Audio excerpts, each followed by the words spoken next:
people? Welcome to another episode of Friday Night Knives.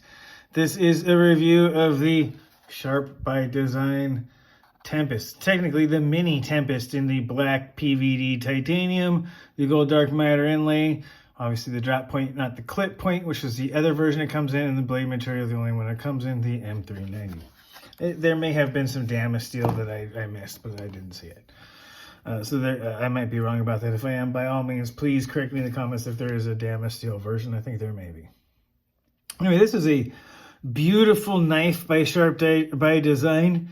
One ridiculous flaw on it, but it's not a complete failure or, oh no, I hate the rest of the knife. In fact, this is going to be a real easy one. You have to get real nitpicky to find flaws on this. Other than one glaring one, everything else is ridiculously well done. In fact, it's one of the knives that I have to get the most nitpicky on just to even find flaws with. First, let's get to the design. One, it's very comfortable. It's got a nice, narrow, slim handle with a lot of blade for the thin handle. It's not as tall as some others, but it's nice. In fact, let's give you some reference points here to go by. First off, we will go with a pair of 3 and a pair of 2. Give you an idea, it is almost as long as the pair of 2, so you get nearly the same. It doesn't have quite the same hand space, but it has more hand space than the pair of 3 lightweight by just, well, maybe not a whole lot. I'll line up the choils with the back of it. With that little beak right there, it doesn't have quite, it beats the pair of 3 a little bit, falls a little bit shy of the pair of 2. So a nice little mix in between. For anyone who knows the comfort of these two knives, that's a pretty good place to be. All right, a couple more here. One, the Rat 1, as you can see, slightly larger than the Tempest, the Mini Tempest, and the Rat 2, slightly smaller. For those who are wondering, I'm going to tell you right now, I like this. There's far too many knives right now that have a large and a small and no medium. This knife is is writing a very nice line in between the small and medium. It has slightly more hand space and blade space than the small, while having almost as much blade. In fact, if you line up the choils, just as much blade with slightly less hand space than the large. It is a beautiful execution of a medium-sized knife, in a world where we don't have nearly enough of them. That little ramping over, real quick one, the small feldspar, as you can see, again, lots of hand space, more blade, and the new button lock large feldspar as a reference. Same size as the other one, in case anyone doubts that. Okay. Slightly different trail configuration, all that sort of stuff because of the button lock, but it is what it is. All right, they're the same size. Anyway, that's about that. There's between the two feldspars. The feldspar being one of my favorite, the small with the, one of my favorite all-time knife designs. No doubt about it. And that one straddles, again, does a really good job of fitting right in between the others. Now, one last, there is the Kershaw Blur, another knife that does a very good job of getting in between. And this one has what I wish every Kershaw Blur has. If the Kershaw Blur had a choil, it might be one of the most perfect knives, perfect assisted knives ever made. If that was a choil instead of that recurve there. If I could choil that up like that, that would be something, right? I'm sure I'm not the only one who's in it. I'm sure you can find people who will do said customization, and not just any leak, but a random leak. There you go. That should give you guys, everybody, a fairly good idea of some relative dimensions to this thing. So it's just a mid-sized knife, and it is a fantastic, and I mean a fantastic design. The clip point wasn't my style. I don't really like it. It's got a nice, The swedge on the drop point pretty much follows really close to the clip point. So the clip point is a really deep clip point, which isn't my favorite. But that swedge gets really narrow too. That's a pretty heavy duty swedge that gives you a lot of breakaway for moving through material right where there's a lot of belly on the blade, which is nice. The design is beautiful. The inlay, oh man. I don't know if I can capture this chatoyance. I have the light set up where so that I can try. But I don't know if the video captures the chatoyance. I know it doesn't do it nearly the justice that, even if you do capture it a little bit, it's nothing like it in person. It's really hard to capture the way it captures light. It's beautiful. And the PVD on the titanium is the right amount of grip. The symmetry on the design is nice. The single screw, the hidden screws, anything else, or actually I would believe the single screw goes all the way through. That is there's no backspacer. It is just the two titanium scales that come together to form the backspacer with the single screw on together. Beautiful, elegant design, I have to admit. The inlay serves as the overstop as well as that, so you don't have to worry too much about your finger placement. You can be on there. The liner, or the frame lock, or the bolster lock, whatever you want to call that, is beautiful. The action is nice. And seriously, I don't even know if I can show it. See that gap? See that line right there? That's the biggest tolerance gap I can find. I can't find anything that's bigger than that. That's also approximately, let's see if I can get that one. There, you see that chip right there at the top, right up there? That's the size of the biggest chip in any of the, so there's a few more that are there. In a carbon fiber product, that's the largest chipping or unevenness to the edge I can find. That's beautiful. Beautiful machining. It tells you a lot about the level of fit and finish. The angle on this with no need for a cutout is beautiful. The front flipper is great. The front flipper is useful and it snaps nicely. That fuller is able to be grabbed by a fingernail, and I actually use that far more. You can slow roll it with that, though it takes more effort. It's far easier to do a flick than it is to, you have to like pinch it and then slow roll it. But the front flipper works just fine too. You can thumb up it as well as get on there. The grip isn't too bad. The design on that is pretty good. You get a little weird on some of these, like if you're going to put your finger up on the jimping here, if you're going to try, you can absolutely do it, right? You can get up there and score. You have really you can triangulate between all of your points to find the tip real well. Where that grind goes, everything is a natural point for you to know where the tip goes. You know where you're putting that tip. You know when it's the tip and when it's not. So that's very good. It's not the best thing for it, but you can choke up and get some good fine tip work in there if you need to. If you need to pick a sliver, you can do it with this knife. It's not its biggest or best forte, but it's capable of doing it. You can also get the thumb over.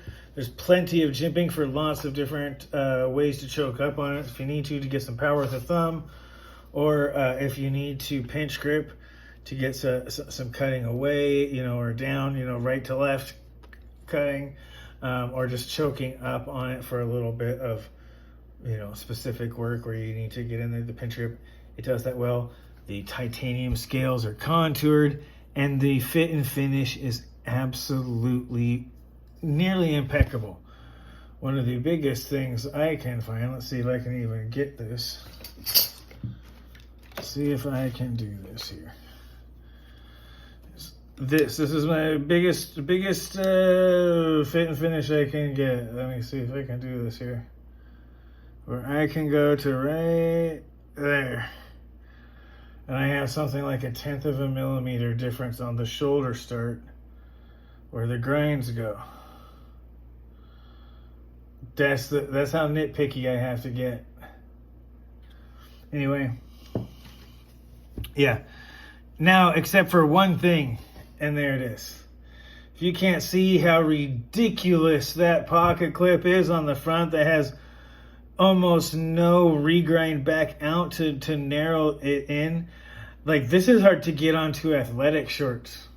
It's comfortable in the hand, no doubt about it. But that is hard to even get over athletic shorts. The clip spring strength is huge, and it's not much ramp, and it's narrow. And yeah, what is possibly one of the, not completely useless, but still one of the worst clip designs I've encountered in a long time, on what is one of the better knives I've encountered in a long time when it comes to design and everything else. The design flaw on that clip is just ridiculous, and I have to call it out. I have to be specific on it could have been thinner. Like, you could have given it more of a like curve and lip. And you could have, that's all it would have taken, man. I could like wear this with something besides like the absolute thinnest freaking shorts I have. Is it like for stretch pants or something? Like, is this for like what is this supposed? I don't understand. Is it supposed to be worn with like the stretch pants or tight jeans or I don't know. Anyway, that design flaw, like I said, it works. It's really hard to get on jeans, or for me, it was just, I was always worried I was going to overstretch this titanium clip. The clip strength is the spring strength is pretty heavy, and that's not much space under here for that thing to be just always under that. Like, do I get on my finger just to do that? It's always under that much pressure. It's just freaky. So anyway, yeah. There's that. Aesthetics. This is a beautiful knife. Right? Absolutely. I mean, it's not everybody's cup of tea. There's a clip point version, like I said, that basically follows the swedge cutaway. So if you take that swedge out, you got like a clip point. That's a really heavy clip point right there. I like the drop point. I find it to be not only more aesthetically pleasing, with the hand rub satin finish, it gives it all one length. I'd rather have the swedge, even if it's just better to me. I don't need really acute point as much as I need the strength behind a drop point. Even if it is extraordinarily thin, there's a still significant amount of reinforcement behind that point. For me, the slim handle, the lack of a whole lot of flipper tabs or anything coming out, so that it's slim in the pocket, it's slim in the hand, nothing sticks out. I think the aesthetics on this are great. That is definitely subjective, but this looks like a knife without looking. This looks like a knife while looking like a tool without looking too much like a weapon. It's not too scary. It definitely looks artistic. It's got beauty while having function. That's an aesthetic win for me when it comes to a knife. The mechanics of it are nearly flawless. That is the same little bit, the sublime action of that. It is controllably drop shut. Right? So the action is just nearly perfect. The only reason I have to double clutch that, you guys, is because I'm doing it on camera and it's at an angle instead of straight up the way I would normally do it. If I'm doing it straight up,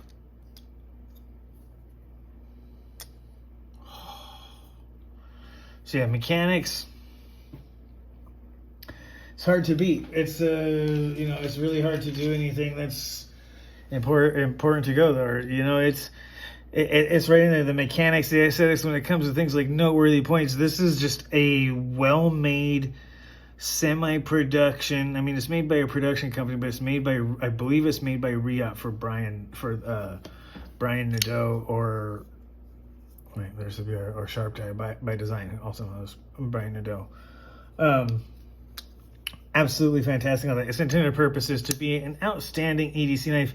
And you know what? I use this, man. This is not by any stretch of the means a cheap knife. This is a semi-custom designed by a custom knife maker to their standards by a high-end, high-end, well-respected Chinese manufacturer named Riot.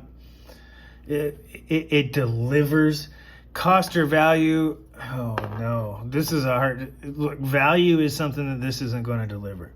M390 with titanium and an inlay is something you can be had for half this price or less. You can get similar value for something much cheaper. I mean, for crying out loud, and I hate to like pull this into it, but like this without the scales, the paramilitary and S45 is at least half the price.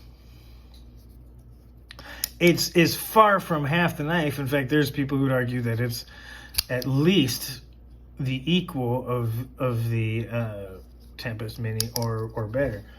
But that's really not what it's about. This is a unique knife. There's tons, and they don't. Sharp by Design doesn't usually redo them. There's a void. There's a couple of designs I wish they would redo. Like I could.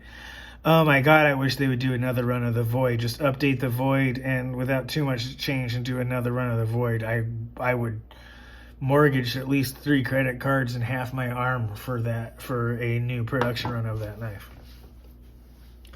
But that's just it. The value is entirely emotional because you can get good enough knives that deliver similar stuff for a far lower price. I mean, yeah, pair of 300. This is close to a third of the price, a little bit more than a third. It's just not even fair to do a cost value analysis with this, as it has a whole different calculus. This is an emotional buy. This is something you get because it's a Sharp by Design, because it's a Brian Nadeau, because he's an excellent designer and is. You may not like all of his designs, but all of them are winners. They're all high-end. They're all just, my God, if you haven't seen some of his daggers or some of his other semi-customs or customized designs, you're missing out. He does outstanding work as in addition to these mid-tech or whatever these things are called. That's my understanding what these are. These are mid-tech. I could be wrong, but my understanding is that these are mid-tech as opposed to some of his others. So if you're expecting something like a high value ratio from this knife, it's not. This is one of those knives that's hard for anyone to get. I am so happy I was able to get one in a color scheme that I like. They usually go extremely fast. Just in case, you know, they almost always go ridiculously fast. It's sort of like a TRM or a Giant Mouse. There are some designers, and Brian Nadeau is one of them, where the knives just go really quickly and you cannot keep them in stock. He can't make enough of them, even at prices that start to approach close to $400 or $500. Similar to Chris Reeves, similar to Hinder knives. There's a ton of knives that are in the $400 or $500 range that they just can't keep in stock. And if this isn't a Riot knife, I apologize. I thought that most of the ones that go out like this are Riot. I could be wrong. This could be fully in-house, but my understanding is that these are the Riot knives. The other actual customs tend to go around for about 3 or 4 times the price of this, as they should. So here's the thing. Overall, the design is absolutely beautiful. It's got, for me, not a critical flaw, but a pretty significant one in the clip design. I hope that there's a replacement clip you can get at some point in time, or there's a way you can order something different that will actually fit something besides, I don't know, yoga pants. The aesthetics are great. Like, I like this design. Not everyone's going to. It's not everyone's cup of tea, but that's true of just about any aesthetic design. Because the mechanics, you know, the aesthetics notwithstanding, the mechanics, the purpose, the fit and finish, the overall feel, the holistic. What does the feel like as a knife? Not just as titanium and steel and all that. What does it feel like as a knife? When I put my hand in, when I put it in my hand and I put it in like this position, it feels right. I can get up here and get a little bit more, but I know that I'm doing something light. Like, this isn't a heavy duty, but I can come here and both thumb for you know, left to right, or pointer from right to left. And it feels right. It's comfortable. It fits my hand. There's room to spare in there. I can maneuver my hand around in the same grip space. So this is something I could use for a while. If there's like a hot spot, I can spread my fingers out, which means there's also room for larger hands as well as smaller. So yeah, the mechanics is hard to beat. When you got something that's got that much grip, you can take what's a classic, and I don't want to say generic, but just, you know, a semi-classic design and turn it into something that's so new and useful. That's the mark of a great designer, and Brian Nadeau definitely earns that title here. Again, knife designer, not clip designer. For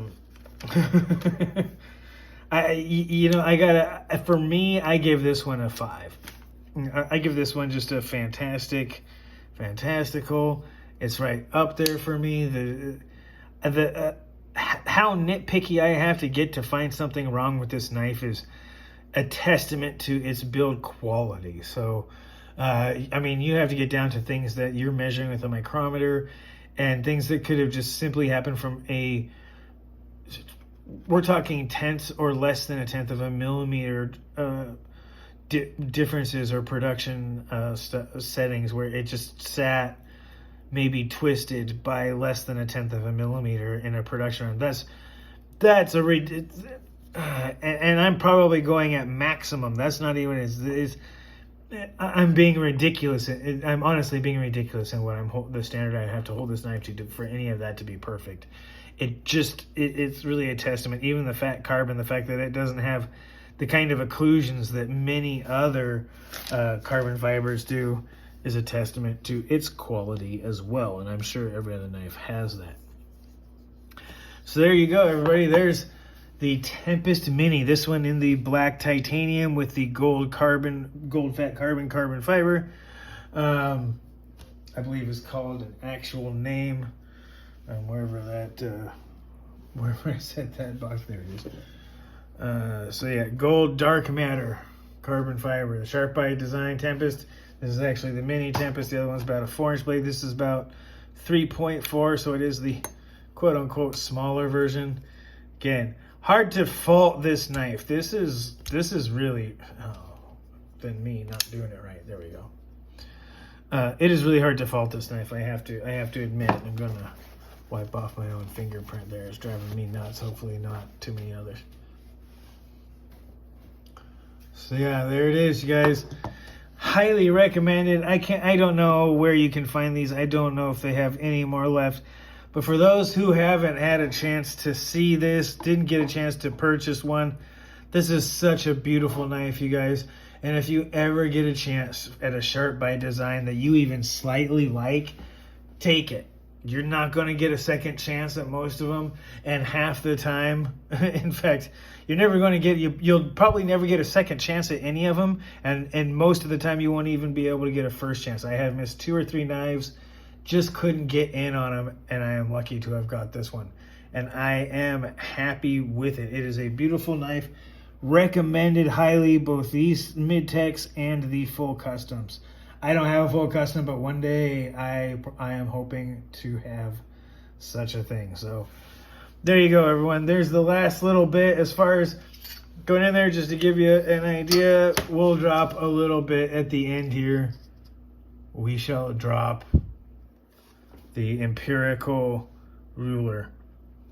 7 3/4 with approximately 3.46, 3.5 inch blade length. Slightly under, it is just the hair enough under 3.5 inch to make it under some jurisdictions, depending upon the person making the measurements. So it fits in a lot of things. It won't fit in places near where I live, like downtown LA with a 3-inch blade limit. But in the particular place where my actual residence is, I have a 3.5. So this is a knife I can carry.